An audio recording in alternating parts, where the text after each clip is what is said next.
Hello and welcome. I'm Amritanshu Rai and you're watching Law of the Land on Raj Sabha TV.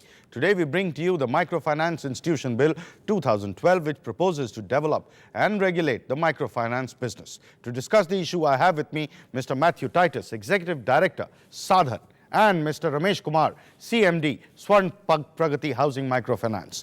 Now for the headlines. The bill proposes better liquidity to poor borrowers through microfinance, but with regulations. The bill creates district microfinance committees and empowers them to audit finances. And it mandates the creation of State Council, which will have to report to the Reserve Bank of India periodically.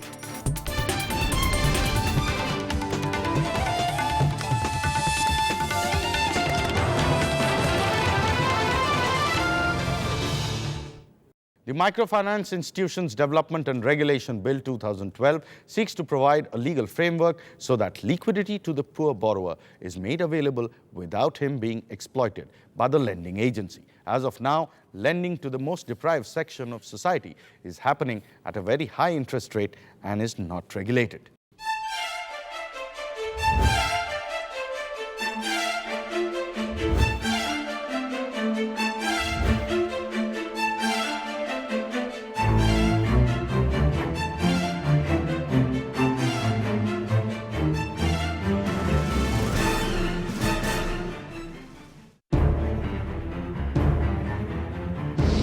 The Andhra Pradesh government recently shut down the operations of 50 branches of established microfinance institutions. They were shut down following allegations of charging unreasonable interest rates and forcing loans on borrowers. The crisis highlighted the absence of any legislation to regulate and monitor microfinancing institutions (MFI). The proposed bill creates a legal framework to develop and regulate microfinance sector.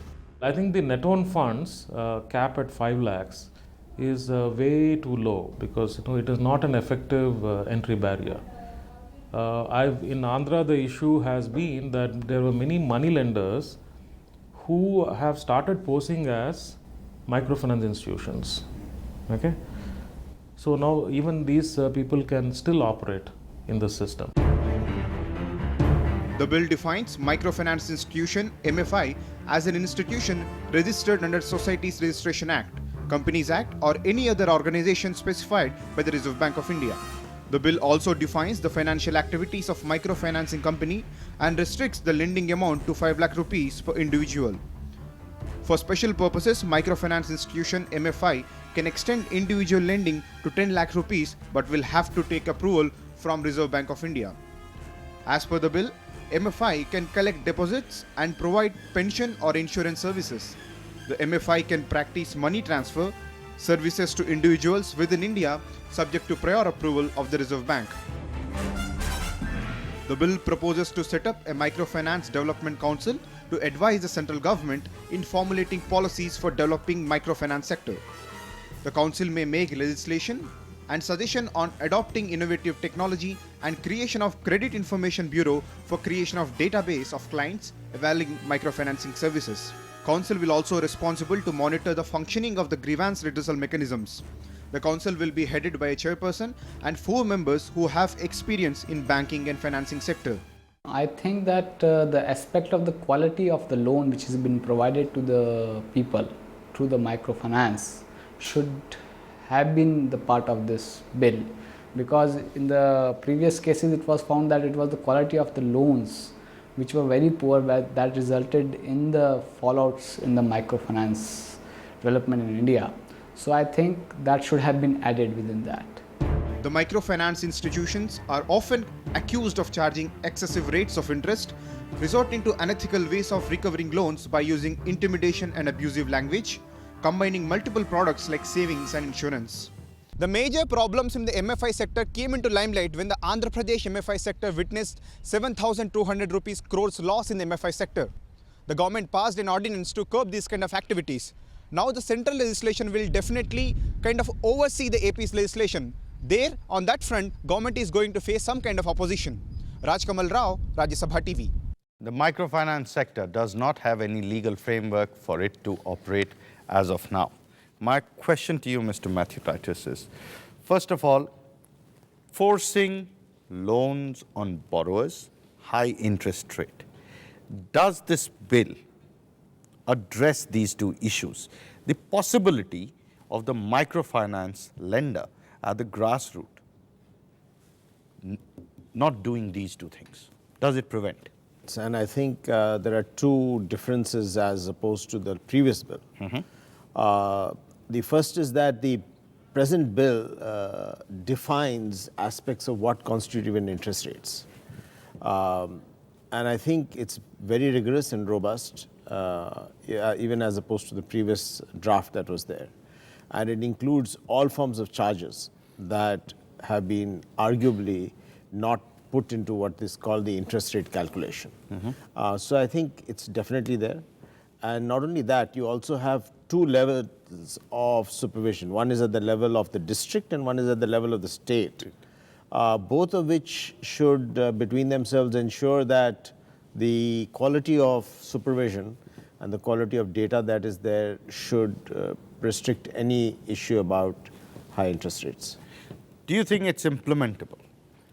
Because if we take away, if there is heavy regulation, and if you want to be inclusive, and if you don't give dynamism to the lender at the grassroots, do you think it's as easy as said in the bill?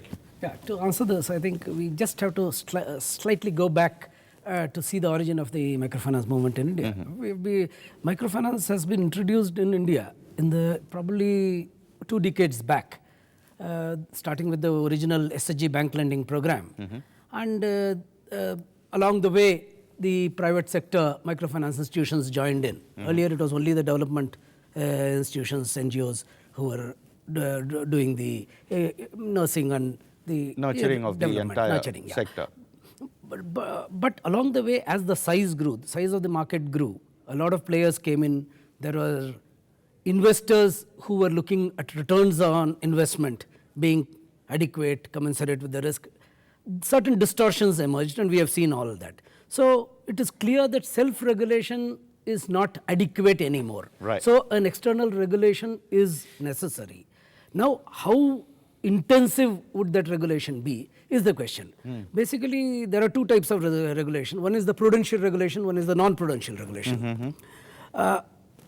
In this bill also, and I hope in the subsequent rules also, RBI would ensure that the non-prudential regulations are the predominant regulation, and the prudential regulations are kept only applicable to the systemically important institutions, whose failures would make a systemic impact. Right. Most of the institutions, the MFIs, would not be systemically important. So a non-prudential regulation which looks at transparency, governance, fair practices, fair treatment of clients, I think these are the areas to focus upon. And I think this bill will address that, subject to certain handicaps. Mr. Titus, the entire purpose of this bill, I mean, inclusion of the deprived section with a social outlook. Does this bill actually ensure that, or does it completely transform the sector into any other profit-generating sector? I think we first need to recognize that client protection or servicing these clients, either ways, are extremely challenging issues. We are not the first kids on the block. Yeah. We have had the cooperatives, which the government established, and then the regional rural banks, right? It's in the failure of these institutions that the microfinance and the community development finance movement has emerged, right? So to recognize that clearly it's not only the customer service quality that's important, but also the access to such services that is equally important, right? Now, having said that, I think both these 2 areas are uncharted territory. We have not had large-scale inclusion of the poor in any part of our service economy. Right. Right? Now, we are the first movers really into this. Right? The rest are going to free ride on us, whether it's going to be insurance, whether it's going to be money remittance, pension, even agriculture goods have been failing, all of that have been. So clearly, it's going to be difficult. So having said that, I think these are first steps that are being taken in that direction. On that note, it's time for us to head into a break. When we come back, we will talk about the powers of the district microfinance committees and state microfinance council.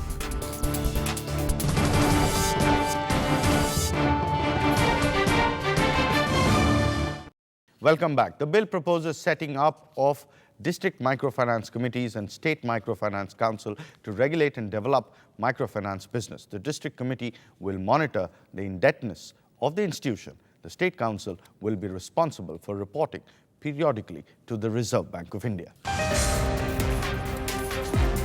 A sudden mishap with the microfinance institution in rural areas impact the lives of poor people, as it recently happened in Andhra Pradesh. Following the incident, the government now intends to set up a preventive measure at the district level. The bill proposes financial audit of all microfinancing institutions by the district microfinance committees. The committees will also be responsible to review the growth and development of microfinancing activities and monitor over-indebtedness of these institutions. The district level committees will report to the State Microfinance Council, and the State Council will submit quarterly report to Reserve Bank of India. What is seems to be problematic here is that there are a lot of committees out there, from state council to district committee to RBI, and a lot of power had been entrusted to them, but there's an overlapping in their responsibilities and roles, which might lead to a lot of problems during the implementation of this scheme. It also defines clearly what kind of institutions, right, structures are eligible to be an NBFC MFI. It gives a lot of clarity here, which is very important. Third, I think, is that it has also expanded the limit. Earlier it was 50,000. It is now limit has been raised to 5 and up to 10, which the RBI can solely decide. Okay, so this gives us enough leverage, and RBI it's flexible because RBI can revise as we progress. The bill makes registration of microfinance institutions MFI by the Reserve Bank of India mandatory. RBI may clarify a microfinancing institution only when it is convinced that the general character or management of microfinance institution is not harmful to the interest of the clients. The RBI will also have to ensure that the net owned fund of the entity is at least 5 lakh rupees. If the institution fails to comply with the conditions, it will be disqualified for certification. The RBI will also fix the margin amount to be collected by the microfinancial institutions, and no institution will be allowed to collect a margin in excess of the prescribed limit. Reserve Bank of India will be empowered to appoint inspectors at all levels, and in a situation the inspector detects any violation, he can cease and desist order with 60 days of such inspection. The bill restricts MFIs to close their activities without the permission of Reserve Bank of India. Even the restructuring of an institution will have to be approved from RBI. The spread which is being given to the microfinance institution, which is being kept at 12%. And for MFIs, raw material comes from banks. We borrow from banks. And in the current scenario, banks are lending at 16-17%. And we are being kept by 26%. So at least this is a question of survival for the microfinance institution in long run. The proposed law sets up a microfinance development fund. The fund will ensure research and development activities in the field of microfinancing. The fund may also be used to provide loans, grants, and seed capital to provide training to those who work as inspectors. The two major problems at the ground level of MFI sector is, one is there is no definition and there is no certain guidelines to lend the money, and the process of debt recovery was always cautious. The proposed legislation actually restricts multiple lending, which will definitely strengthen the sector at the grassroots level. Rajkamal Rao, Rajya Sabha TV. The Malegaon committee nominated by RBI expressed concern over the cap increase from 50,000 to 5 lakh rupees, as the amount may be clubbed with personal loans under microfinance. That's fine, but the question to you, Mr. Ramesh Kumar, is the high interest rates that are charged by banks. Yes. Part of operating model, which increases the agency, lending agency's role and increases its returns. So obviously the eventual lending is at a far higher rate. Do you think that is where one interference is required and the bill is silent on that? Do you think so? Very right. If we need to control the ultimate lending rates by the MFIs, this can only be done by cost reduction. You cannot wish away or regulate away the high cost of intervention and inclusion in the microfinance sector. So if you cannot do that, the only solution to cap rates at a reasonable level is reduction of costs. So the Reserve Bank of India, as the appointed regulator, I think will need to really focus on how the cost reductions will happen.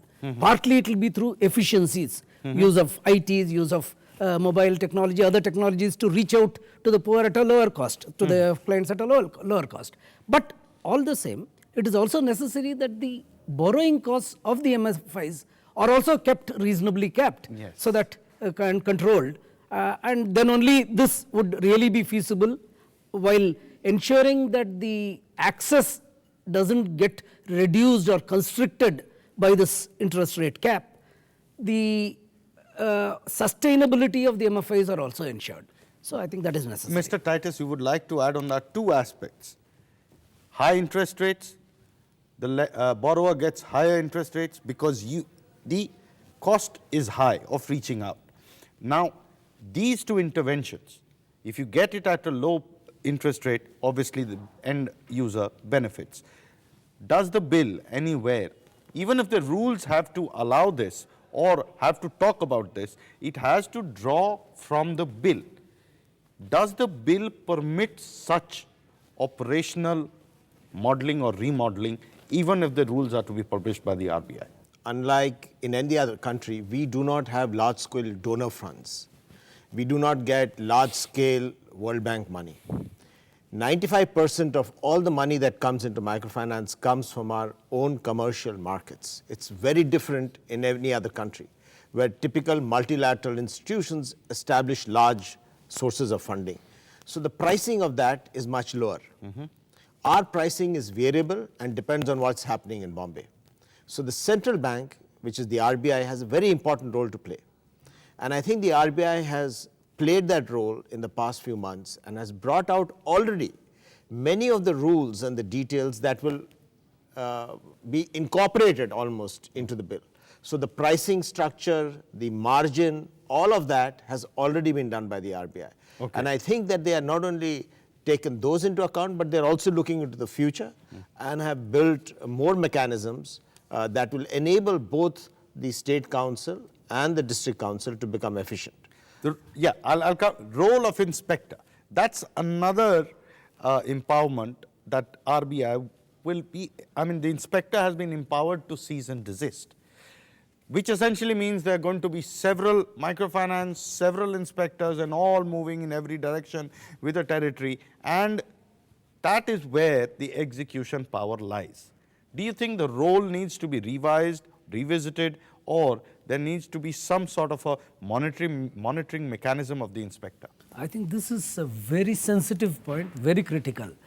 The other point in this is that, unfortunately, in this bill, there are two clauses which are somewhat draconian, Section 35 and 36, where not only for some defaults, and it's not very clear, it could even be defaults which are not willful, but which just happened because of various negligence or certain other factors.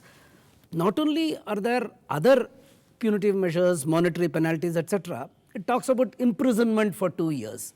No regulatory law anywhere else, in any other thing, in the financial sector in India, imposes imprisonment as a penalty for an economic activity where some failure has happened. I think this is again an area where an Inspector Raj could become dangerous. I think this needs to be balanced. On that note, it's time for us to head into a break. When we come back, we'll show you an interview with CEO of MCRIT.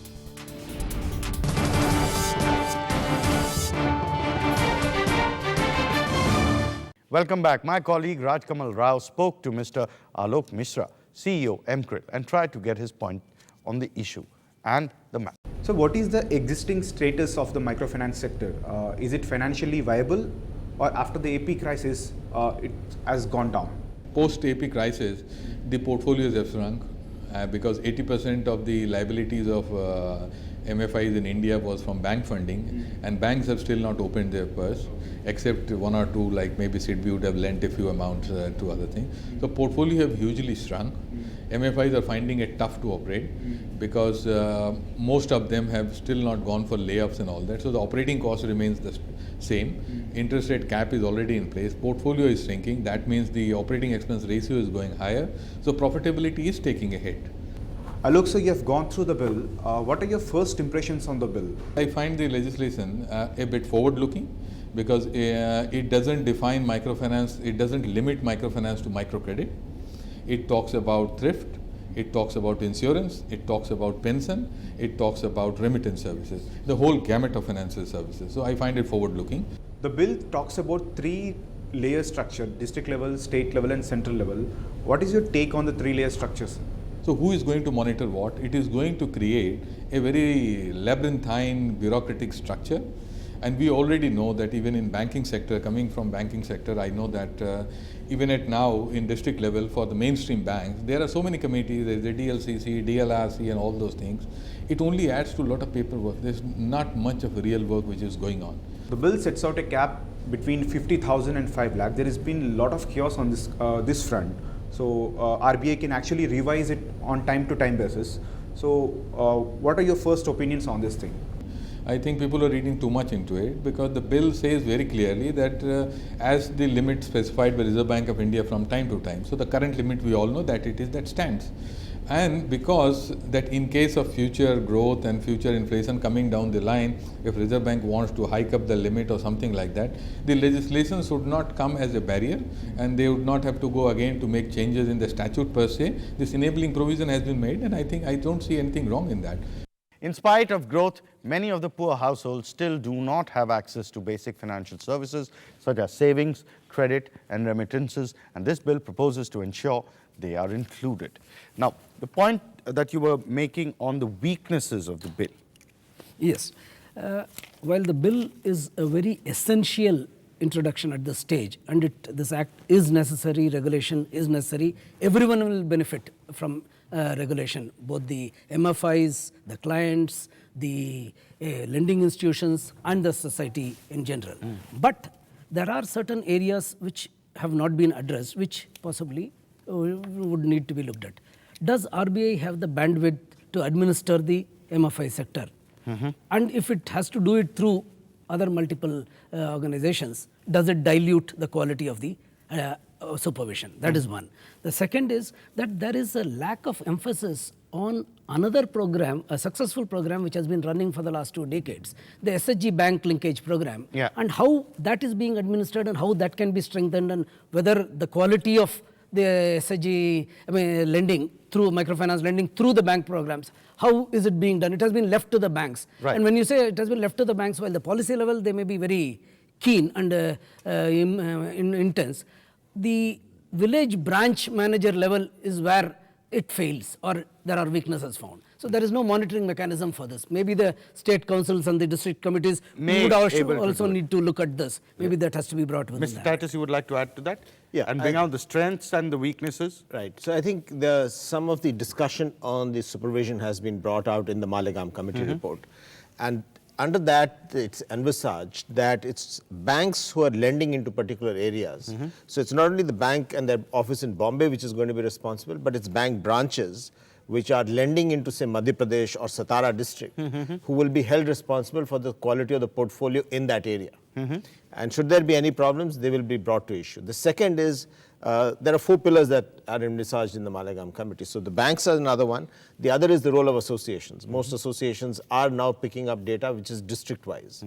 That data will be analyzed on a continuous basis to examine for any flaws or weaknesses that might exist even within districts. Our assumption is that that data itself will be the basis of more informed supervision by the district councils and the state councils. So basically, these are 2 elements. Along with this, there are the existing set of rating reports. So now you have MCRIL, you have CRISIL, you have ICRA, who are anyway going to be doing portfolio supervision. Yes. So we'll have 4 sets of data that will be available For an assessment. For an assessment. Right. So clearly, some of these supervisory issues will be dealt with. There is definitely the challenge of improving the quality of supervision. But there are ways to do that, and I'm sure the central bank and the RBI will be looking at those issues. Two other points. One is we are actually not recognizing another emerging change that has followed this, which is the work around the credit bureaus. The credit bureaus are already populated with close to 10 million clients' data, right? That will kind of begin the search for multiple lending. It's not yet perfect, lots more work needs to be done. The associations have to do much more education and adoptional work to ensure these bureaus are successful. But that work has already started, and so household level data on indebtedness is beginning to be addressed and understood. So I think that's going to be an important part. On the bill itself, there's another crucial service which unfortunately on the credit side we have forgotten or we have not dealt with. That is remittance. There are 100 million people in this country on the move every month for some economic survival and some economic activity. They require money remittance services. Today you can travel on trains and you have professional people traveling with actually real cash between Bombay and Eastern UP, between different parts of the country, Surat to Orissa. You know, you have the corridors of migrants. We need to provide them the benefits of basic technology, and being the technology giant that we are, it will be shameful if we cannot provide 100 million citizens good remittance services in this country. So when we're talking of microfinance, let's not ensure that the credit part of our work overwhelms the discussion on remittance and insurance, which are other key areas that we also need to provide services. Yes, your last word, Mr. Yeah. Ramesh. And quickly. There is one other important area, that is the setting up of a fund for microfinance development and equity. Of course, it is being done by, administered by RBI. It would probably be better if an independent agency does it. Second, that this fund should also very specifically be given the responsibility of capacity building. Yeah. And third, the RBI's expenditure being taken away from this fund, I think that is not a very welcome step. Thank you, sir, for joining us on this discussion. It's time for us to end the show. You can email your suggestions and comments to law.rstv@gmail.com. You can also watch our shows on the YouTube. We'll be back with a new issue and a new episode. Keep watching Rajya Sabha TV.